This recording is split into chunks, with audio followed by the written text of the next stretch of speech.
Computer वाला भूत।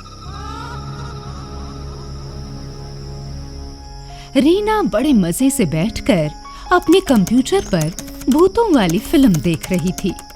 उस फिल्म में भूतों की हरकतें देखकर वो मन ही मन बड़ी खुश हो रही थी कि तभी उसकी मम्मी विनीता बोली, रीना, मैंने कितनी बार मना किया तुम्हें कंप्यूटर रूम में जाने से। ये आजकल के बच्चे भी ना किसी की बात नहीं सुनते। जो काम करने के लिए मना करो वही करते हैं। ओह गॉड, जाने अब क्या होगा। कितनी मुश्किल से मैंने उन तांत्रिक बाबा को बुलाकर इस कंप्यूटर रूम में कंप्यूटर के अंतर्भूत को कैद करवाया था। क्या ये सब क्या कह रही हो मम्मी तुम? ठीक ही तो कह रही हूँ। उस कंप्यूटर को तुमने यूज किया रीना। इसी कंप्यूटर के चलते पता है ना तुम्हें, तुम्हारे पापा की जान चली गई थी।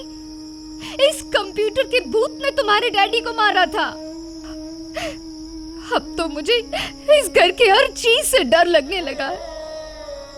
मुझे तो लगता है तांत्रिक बाबा को एक बार फिर से बुलाना पड़ेगा तुम्हारे लिए। विनीता की बात सुनते ही बंद कंप्यूटर के स्क्रीन में रोशनी आ गई।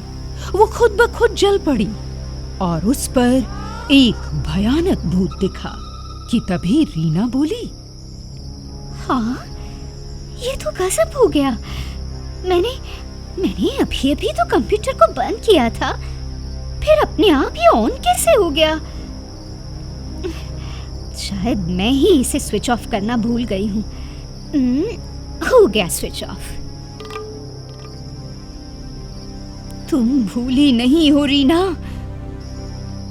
वो जो कंप्यूटर का भूत है ना, वो उसमें से निकलकर बात कर रहा है।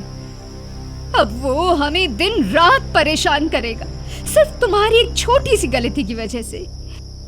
अपनी मम्मी की चिंता को देखकर रीना ने एक बार फिर से कंप्यूटर को अच्छी तरह से स्विच ऑफ करना ही बेहतर समझा। लेकिन कंप्यूटर स्विच ऑफ करने के बाद भी अचानक ही उसकी स्क्रीन पर रोशनी आ गई और वही डरावना भूत फिर से दिखा। फिर देखते ही देखते कंप्यूटर स्क्रीन में एक जोरदार धमाका हुआ और उसके अंदर से वो डरावना भूत बाहर आ गया। वो बोला, शुक्रिया, आज मुझे इतने सालों के बाद आजाद करने के लिए।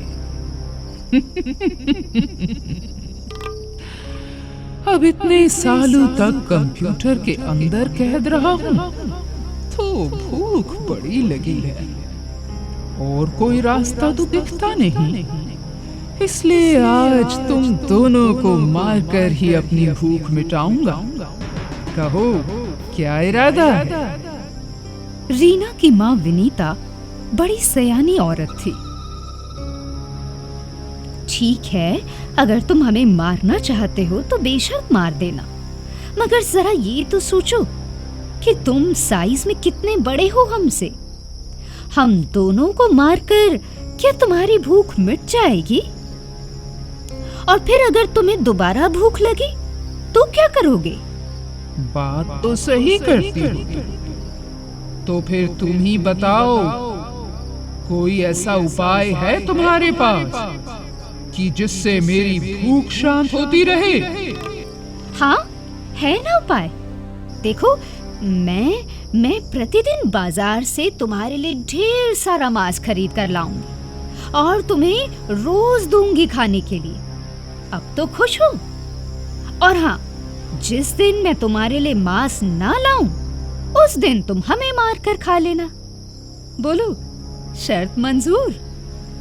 मंजूर, लेकिन याद रखो, जिस दिन मुझे खाने को मांस न मिला, उस दिन तुम दोनों मेरा नाश्ता बनोगी। हाँ, बिल्कुल बिल्कुल बनेंगी।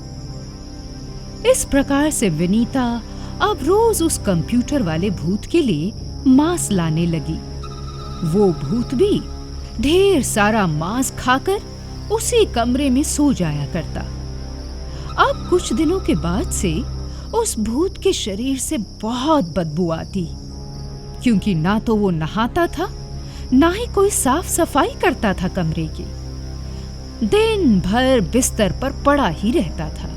जब चारों तरफ इतनी बदबू फैल गई तो विनीता से रहा न गया और वो बोली, देखो, तुम रोज मुझसे मांस लेकर खा जाते हो और मांस खाकर हड्डियां इधर उधर बिखेर देते हो।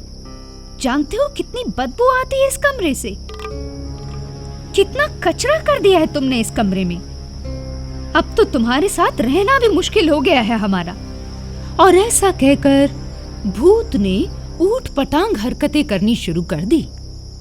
तो फिर ये घर छोड़कर चली जाओ ना। मैं बाहर से अपना शिकार मार कर ले आया करूंगा, लेकिन खाऊंगा इसी कमरे में बैठकर। कोई दिक्कत? ये नजारा देखकर विनीता फौरन उसी तांत्रिक बाबा के पास पहुंची, जिसने एक बार पहले भी इस भूत को काबू करके कंप्यूटर में कैद किया था। उनसे मिलकर उसने घर की सारी बातें बता डाली। तुमने कंप्यूटर वाले भूत को आजाद करके अच्छा नहीं किया विनीता। स्वामी जी, बच्ची से गलती हो गई। अब आप ही हमारी रक्षा कर सकते हैं उस भूत से।